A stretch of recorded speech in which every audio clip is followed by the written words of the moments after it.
Bakti. Yang pertama kita tuh harus syarat teknis. Mereka tuh harus membuat syarat kesanggupan untuk meningkatkan kinerja.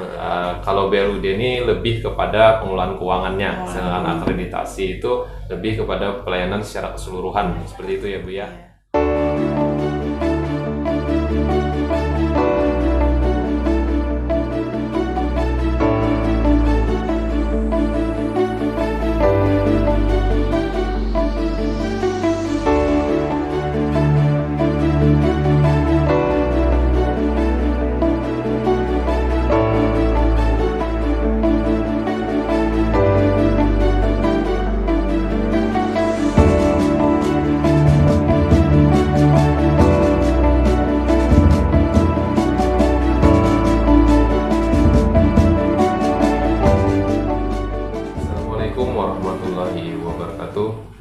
Berjumpa kembali di acara podcast paling oke dialog kesehatannya di studio mini Dinas Kesehatan Kabupaten Baritokwala.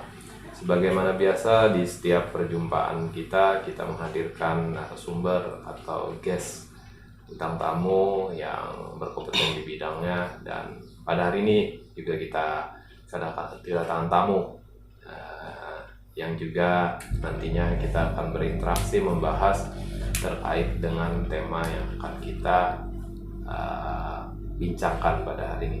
Baiklah, langsung saja tanpa berlama-lama saya perkenalkan bintang tamu kita pada hari ini. Beliau adalah Ibu Maulida Patia SKM MPH. Beliau adalah Kabid Pelayanan Kesehatan Dinas Kesehatan Kabupaten Baritokwala. Langsung kita sapa. Selamat pagi Bu Maulida. Selamat pagi. Selamat pagi. Alhamdulillah sehat tuh. Alhamdulillah ya, sehat. Tetap semangat Bu ya di tengah dalam menjalankan ibadah puasa. Tentu saja semangat tidak boleh kurang. Ya. Pada hari ini kita akan membahas terkait dengan penerapan BLUD ya Bu ya di puskesmas yang ada di Kabupaten Baritokwala. Oke. Tanpa berlama-lama langsung saja kita membahas terkait dengan penerapan BLUD di Dinas Kesehatan Kabupaten Baritokwala, terkhusus untuk puskesmas. Terkait dengan BLUD, Ibu Maulida, saya panggilnya Ibu Maulida aja ya. Iya, siap. Terkait dengan penerapan BLUD, apa sih BLUD itu? Mungkin sedikit penjelasan dari Ibu Maulida. Ya. Sebelumnya saya mengucapkan terima kasih Pak Bakti untuk kesempatannya pada hari ini. Yang pertama, BLUD itu adalah merupakan suatu sistem yang diterapkan oleh unit pelaksana teknis di kabupaten yang untuk memberikan pelayanan kepada masyarakat yang secara langsung. Itu masalah pengelolaan keuangannya. Berarti ada fleksibilitasnya mereka dalam pengelolaan keuangan. Berarti lebih khusus untuk pengelolaan keuangan. Lebih khususnya kepada pengelolaan keuangan BLUD. Ya, jadi terkait dengan pengelolaan keuangan di puskesmas. Yeah. Nah, untuk di Kabupaten Baritokwala sendiri, sejak kapan sih BLUD itu diterapkan di puskesmas yang ada di Kabupaten Baritokwala? Kalau kita mulai berproses itu tahun 2016. Untuk 2016 untuk dua puskesmas. Puskesmas mana? Puskesmas Tamban dan Semangat Dalam. Puskesmas Tamban dan Semangat Dalam untuk yang pertama, untuk 2016. Untuk 2016. Karena untuk proses BLUD itu kan lumayan panjang. Jadi pelaksanaannya di tahun 2017.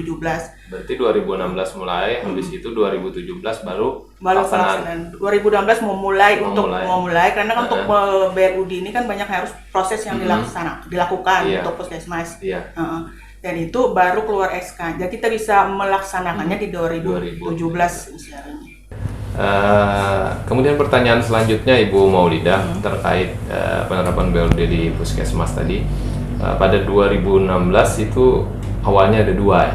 Nah, sejauh ini sampai akhir 2022 kemarin sudah ada berapa puskesmas total yang sudah melaksanakan penerapan BLUD di puskesmas? Ya, untuk sampai tahun 2022 tuh ada 5 puskesmas yang sudah menerapkan BLUD di Kabupaten Baritokwala. Jadi total ya 5 puskesmas. 2 di tahun 2016 mulai, tapi memulainya 2017, kemudian ada lagi 1 di 2019, tapi memulainya di 2021. Kemudian ada lagi puskesmas yang di 2020 dan 2022 memulai pelaksanaannya. Oke. Jadi total ada 7 puskesmas. 7 puskesmas ya, 7 puskesmas. Dan untuk 2023 targetnya 2023 sebenarnya kan 2023 ini kan kita sudah berproses tuh untuk sudah ada 7 puskesmas lagi tambahannya yang mulai prosesnya di 2022 kemarin. 2022 mereka proses, 2023 memulai untuk BLUD. Dan di tahun ini kita sudah sisanya yang ada 7 puskesmas sudah berproses ini di tahun ini. Insya Allah kalau bisa sih maunya hendaknya tuh di 2023 ini sudah di saat perubahan itu sudah mulai mereka sudah melaksanakan. Itu harapannya, tujuannya, tapi mungkin paling lambat 2024 lah mereka sudah melaksanakan. Ya mudah-mudahan nanti seluruh puskesmas yang ada di Kabupaten Bertopala menerapkan BLUD karena sesuai dengan perundang-undangan ya Bu ya. Iya. Itu untuk puskesmas itu harus sudah BLUD. Baik, untuk selanjutnya terkait dengan BLUD ini, pasti dalam pelaksanaan BLUD ini banyak kendala ataupun hambatan-hambatan khususnya bagi kawan-kawan yang ada di puskesmas. Kira-kira hambatan-hambatan atau kendala-kendala yang dijumpai kawan-kawan puskesmas selama ini apa aja? Yang pertama kan ini karena BLUD itu kan merupakan pengelolaan keuangan, jadi otomatis kan kelaporan keuangan. Iya. Seperti kita tahu kan tenaga kesehatan kita merupakan tenaga teknis kesehatan yang untuk yang khusus ya. Iya, khususnya. Itu kan kita harus perlu belajarlah untuk pengelolaan pelaporan. Karena untuk laporan keuangan kalau kurang lebih itu sekitar ada 7 laporan keuangan yang harus mereka laporkan. Sedangkan selama ini sepengetahuan kita puskesmas itu banyak mengenakan tenaga-tenaga kesehatan ya, merangkap lah. Nah, itu selama ini merangkap, sehingga mungkin itu satu kendala juga. Kendala yang kita hadapi. Ada lagi Bu? Itu yang pertama. Kemudian kan seharusnya kalau BLUD kan seharusnya puskesmas sudah bisa, maksudnya mencari apa nih yang mereka bisa jual, karena kan ini masalah untuk praktek bisnis yang seharusnya bisa untuk menambah income mereka. Nah, selama ini kan yang jadi pendapatan yang dikelola oleh puskesmas itu merupakan dana kapitasi. Dana kapitasi itu yang dari BPJS yang mereka terima tiap bulan. Nah, itu terbatas di situ saja. Mungkin dan kita sudah mencoba lagi untuk retribusi. Retribusi ini kan mungkin sudah kita tahu banyak bahwa kita ini masih pengobatan yang gratis untuknya. Itu masih mungkin yang kurang maksimal untuknya. Berarti nanti kalau misalnya BLUD, berarti puskesmas itu berhak atau dibolehkan untuk menarik tarif untuk pelayanan-pelayanan tertentu seperti itu atau bagaimana? Sebenarnya di peraturannya tuh puskesmas boleh membuat perbuk tarif, peraturan untuk menarik tarif sebenarnya, tapi kan kita tetap juga harus mengacu pada ke pemerintah daerah. Kita sudah ada perbuk tarif sebenarnya yang mulai 2022 kemarin. Iya, berarti tetap mengacu pada pemerintah daerah ya untuk pelaksanaan BLUD secara umum atau secara luas. Kemudian kembali lagi tadi kita sudah ditarget di 2023 ditargetkan seluruh puskesmas itu akan BLUD. Proses BLUD itu sendiri seperti apa sih untuk sebuah puskesmas itu menyandang gelar BLUD seperti itu? Alhamdulillah kalau prosesnya panjang Pak Bakti. Yang pertama kita tuh harus syarat teknis. Mereka tuh harus membuat syarat kesanggupan untuk meningkatkan kinerja. Kemudian mereka harus membuat pola tata kelola, dokumen ini. Ada dokumennya tuh ada 4, kalau nggak salah ada 4, pola tata kelola, kemudian salah SPM, standar pelayanan minimal, kemudian Renstra yang harus mereka buat, kemudian juga ada laporan keuangan. Itu yang 4 dokumen yang memang wajib untuk mereka buat. Nah, itu kan makanya prosesnya panjang. Kemudian mereka juga harus membuat pernyataan bahwa mereka siap diaudit. Nah, pada tahapan-tahapan atau proses yang dilalui itu, adakah tim penilai atau tim pembina dari kabupaten itu untuk mengawal puskesmas untuk mendapatkan gelar BLUD itu, Bu? Sebenarnya kalau dokumen kita sudah bisa punya template yang dari Kemendagri, kan sebenarnya sudah bisa lah untuk kemudian kita untuk dia sah menjadi BLUD kan harus tim nilai tuh. Tim penilai itu yang pertama tuh ada dari Pak Sekda sebagai ketua tim, kemudian kepala BPKAD sebagai wakil, dan kepala dinas kesehatan sebagai sekretaris, terus ditambah dari inspektorat dan Bapeda. Itu minimal harus ada 5 orang itu. Oh iya, jadi ada tim yang memang dibentuk untuk mendampingi puskesmas dalam menjalankan proses untuk memperoleh predikat BLUD itu. Nah kemudian untuk BLUD sendiri sejauh mana keterkaitan, karena kita tahu selama ini bahwa puskesmas itu kan sering kita mendengar ada istilah akreditasi. Sejauh mana sih keterkaitan antara BLUD dengan akreditasi itu sendiri? Apakah dokumen-dokumen yang disiapkan itu terkait langsung dengan dokumen-dokumen akreditasi atau memang harus dokumen tersendiri sehingga puskesmas itu memang diharuskan mempunyai dokumen masing-masing seperti itu? Kalau terkait akreditasi, otomatis BLUD juga untuk mendukung salah ada satu di dalam situ ya, karena masuk dokumen diakreditasi. Ketika kita mencari misalnya pelaporan keuangan, dokumen yang diperlukan diakreditasi, salah satunya ketika dia melaksanakan PPK-nya sebagai BLUD, ya tetap harus proses sebagai BLUD untuk ini ya, penilaian di ininya. Ya. Karena kita tahu bahwa akreditasi kan hal yang paling utama adalah meningkatkan mutu pelayanan yang ada di situ. Berarti dengan adanya BLUD ini tujuannya, harapannya pasti ke situ juga ya Bu ya, meningkatkan mutu pelayanan yang ada di puskesmas itu sendiri. Kan dengan harapannya dengan BLUD kan teman-teman di puskesmas kan bisa meningkatkan pendapatan mereka untuk meningkatkan juga pelayanan, otomatis kan ujungnya ke pelayanan kesehatan. Kesehatan, iya. Artinya kalau BLUD ini lebih kepada pengelolaan keuangannya, sedangkan akreditasi itu lebih kepada pelayanan secara keseluruhan. Seperti itu ya Bu ya. Oke. Untuk pertanyaan selanjutnya Bu Maulida, apa saja sih peran dari Dinas Kesehatan dalam mendorong puskesmas atau mengawal puskesmas untuk mendapatkan predikat BLUD itu? Apa saja yang dilakukan seperti itu? Sebenarnya ketika mereka sudah mendapatkan BLUD yang kita bisa lakukan di dinas ini kan salah satu keistimewaan BLUD kan mereka memiliki fleksibilitas. Dan fleksibilitas ini harus diatur oleh peraturan kepala daerah atau peraturan bupati. Nah untuk dinas kesehatan untuk sementara terutama di bidang pelayanan kesehatan kita membuat peraturan-peraturan bupati tersebut untuk mendukung supaya teman-teman di puskesmas lebih aman lah ketika menjalankan BLUD.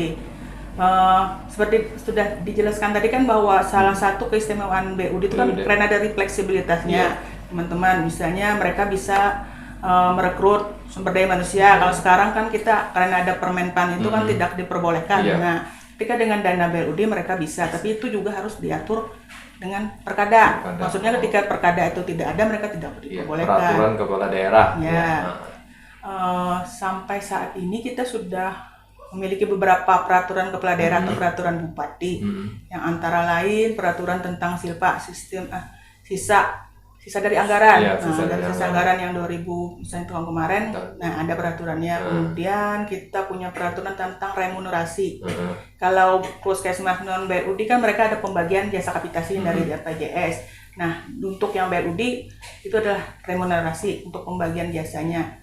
Kemudian kita ada juga peraturan tentang tarif kemarin. Kemudian ada tentang pemanfaatan dana dari BLUD.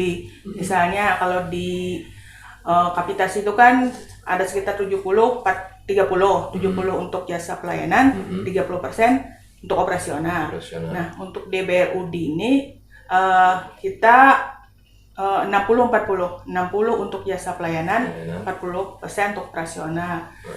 Itu yang mungkin harus kita atur untuk pembagian dananya, karena kalau tidak kan biasanya kita kan tidak kalau dana kapitasi kan khusus dana kapitasi tidak boleh kita kalau BLUD memakai peraturan dana kapitasi.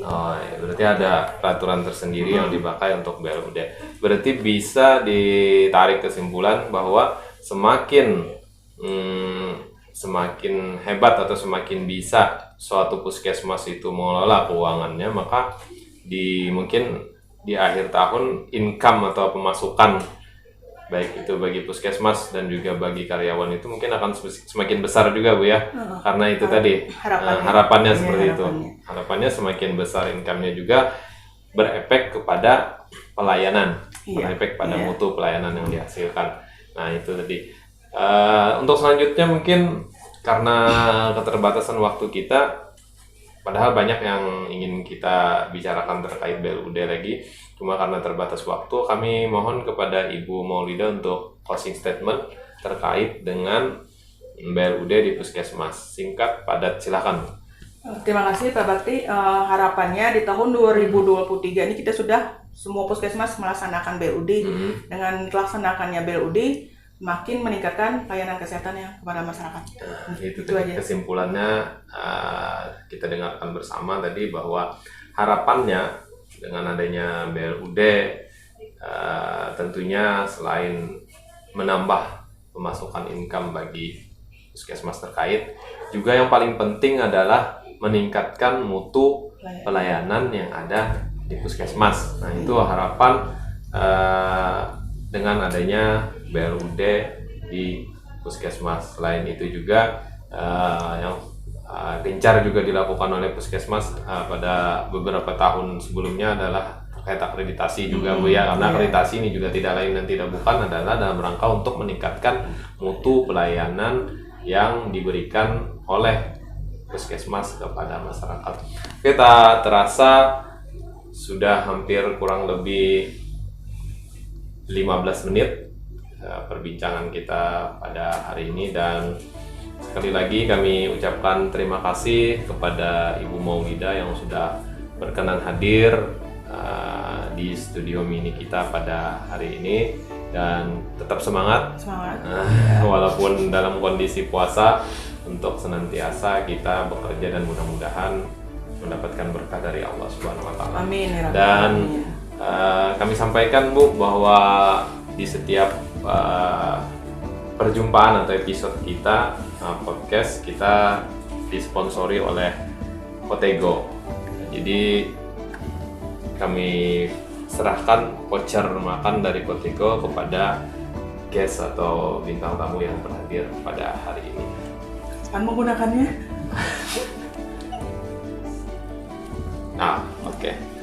Oke, sampai di sini perjumpaan kita pada hari ini, dan mudah-mudahan apa yang kami sampaikan dan kami informasikan pada hari ini bisa bermanfaat bagi kita semua, dan tetap semangat dalam menjalankan ibadah puasa dan tetap produktif di saat berpuasa.